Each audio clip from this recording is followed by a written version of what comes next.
Hello everyone, कैसे हो सब लोग। उम्मीद करते हैं सब लोग अच्छे होंगे। और अब SSCGL की आखिर की आ चुकी है और सब लोगों ने उम्मीद करते हैं देख भी ली होगी और सब लोगों को अपने मार्क्स पता चल चुके हैं। तो जिन लोगों के मार्क्स अच्छे बन रहे हैं, जिन्हें लग रहा है कि हम कट ऑफ क्वालिफाई कर जाएंगे और Tier 2 में बैठ जाएंगे, तो उन लोगों ने तो भी तैयारी शुरू कर दी होगी। नहीं की तो उन्हें कर देनी भी चाहिए आज से ही। आज से फिर मेहनत तैयारी शुरू कर दें। बात करते हैं उन लोगों की जो बीच में अटके हुए हैं, जिनके नंबर थोड़े कम बन रहे हैं, जो 120-25 के आसपास है। उन लोगों को बड़ी दिक्कत हो रही है। अब उन्हें लग रहा है कि मैथ्स की तैयारी करें या हम नहीं करें। नहीं करते हैं तो ख़त्म। और अगर मान लो दिक्कत ये है, उनका 1% नंबर आ भी गया मेंस में और तैयारी नहीं करते हैं, तो उस समय क्या करेंगे, वो उन्हें बड़ी दिक्कत हो जाएगी। तो उन्हीं लोगों से बात करने आए हैं और उन लोगों को एक एडवाइस है। एडवाइस ये है, देखो आपके नंबर इस समय कम रहे हैं, 120-25 नंबर यदि आपके आए हैं तो इसका मतलब तैयारी तो आपकी अच्छी है। किन्हीं कारणों से नंबर कम रहे होंगे। अगर इतने नंबर लेके आ रहे हो तो इसका मतलब कि बेसिक सभी क्लियर है, कोई समस्या आपको लिए नहीं है। तो आप लोगों को मेहनत और ज़्यादा करनी है। मेहनत इसलिए ज़्यादा करनी है कि अब आपको 2 टारगेट करने हैं। देखो मेंस की तैयारी तो हमें करनी करनी है, ठीक है ना। साथ ही साथ यदि आपको जॉब लेनी है इसी साल 2024 में, 2025 में, तो साथों साथ आपको अभी एक वैकेंसी आने वाली है SBI PO की। तो SBI PO का भी सेम ही सिलेबस रहता है। उसमें मैथ, रीजनिंग, इंग्लिश आती है प्री में। मेंस से जाके GS करंट में थोड़ी बढ़ जाती है, थोड़ी इकोनॉमिक्स बढ़ जाती है। कंप्यूटर उसमें मेंस में आता है, CGL उसमें भी आता है, ठीक है ना। तो लगभग लगभग एग्जाम एक जैसा ही है। तो अब आप लोगों की थोड़ी जिम्मेदारी बढ़ जाती है, थोड़ी मेहनत बढ़ जाती है। आप लोगों को करना क्या चाहिए मेरे हिसाब से, तैयारी अपनी कंटिन्यू रखें। और अभी अक्टूबर आप लोग क्या करो, मैथ, रीजनिंग और इंग्लिश पे फोकस करो पूरा। देखो आप देख रहे हो CGL मेंस की रीजनिंग आती है, वो लगभग लगभग बैंक पैटर्न की तरफ चली जाती है। कुछ टॉपिक जो बैंक की तरफ से आ जाते हैं, जैसे इनइक्वालिटी वगैरह देखते हैं रीजनिंग में। मैथ में भी थोड़ी कैलकुलेटिव बैंक में आती है कैलकुलेटिव, ऐसे ही मेंस में थोड़ी कैलकुलेटिव क्वेश्चन आते हैं। तो अभी पिछली बार हमने देखा था मेंस, और उससे पिछली बार देखा, 2 बार से ही पैटर्न चेंज हुआ है, 2 बार से ही हुआ है। और 2 बार से ही रीजनिंग और GS मेंस में आई है हमारी, पिछली दो बार से। तो उस समय देख रहे हो तो बैंक की पैटर्न धीरे धीरे जा रहा है। तो इस समय हमारा थर्ड टाइम है, तो हो सकता है बैंक की तरफ ज़्यादा चले जाएँ। रीजनिंग को तो थोड़े हार्ड आ जाएँ। जो आपने देखा 2022 में पेपर सिंपल था, 2023 में मैथ का पेपर थोड़ा हार्ड आया था मेंस का पेपर, और 2024 से तीसरे साल सिलेबस चेंज हुआ, तो हो सकता है थोड़ा लेवल और बढ़ा दें वो। तो रीजनिंग जो बैंक लेवल की पूछ लें, PQRS आते हैं इंग्लिश में, क्लोस्टर पैसेज आते हैं, वो बैंक लेवल के आ जाएँ, ठीक है। मैथ कैलकुलेट थोड़ी सी आ जाए, तो आप क्या करोगे।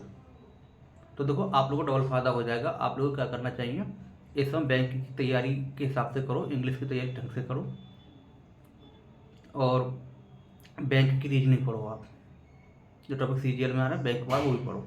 मैथ कैलकुलेटर वाले तो बैंक के भी कर सकते हो।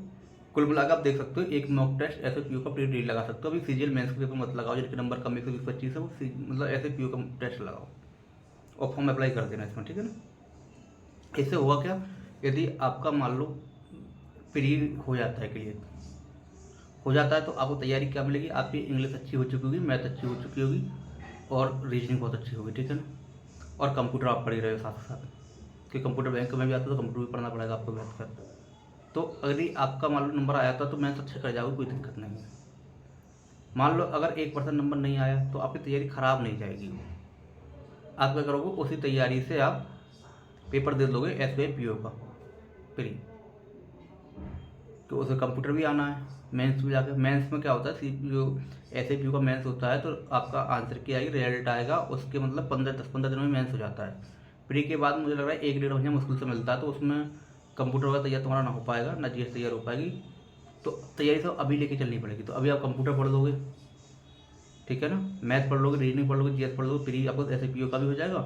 और अगर आपका CGL का प्री हो रहा है तो आपका मेंस भी आराम से कर जाओगे आप।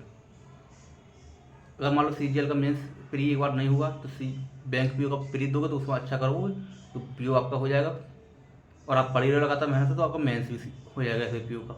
तो आपका दोनों ऑप्शन रहेंगे।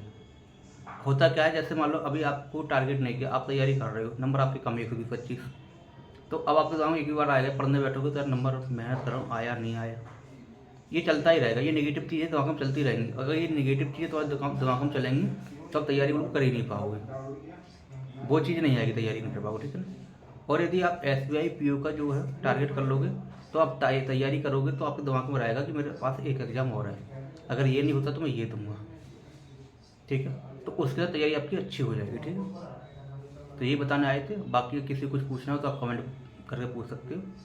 घबराना किसी को नहीं है, मुझे उम्मीद है 120-25 तक भी जिसके नंबर आ रहे हैं वो Tier 1 क्वालिफाई करेगा और Tier 2 में बैठेगा, ठीक है। और बकाया जो रैंक IQ वगैरह की सर्वे चल रही है, बता रहा है कि रैंक इतने इतने नंबर तक 145 तक इतने बच्चे, 60 तक तो बच्चे। तो आप एक चीज़ देखो सर्वे में बाहर कौन लेता है। सर्वे में वही व्यक्ति पार्ट लेता है जिसके नंबर अच्छे होते हैं और जिसे जो मन से तैयारी कर रहा होता है, जैसे लग रहा होता है मेरा नंबर आ जाएगा, वो लोग सर्वे में पार्ट लेते हैं। और आपको पता है आज के सोशल मीडिया का ज़माना है, सब लोग यूट्यूब से पढ़े हुए हैं, कहीं ना कहीं यूट्यूब से जुड़े हुए हैं। तो जिसके नंबर कितने भी थे, किसी की 180 नंबर हो, 190 नंबर हो, चाहे किसी के 50 हो, 40 हो, 20 हो, सबको पता है कहाँ सर्वे चल रहा है। तो वो व्यक्ति, हर एक व्यक्ति सर्वे में पार्ट लेगा।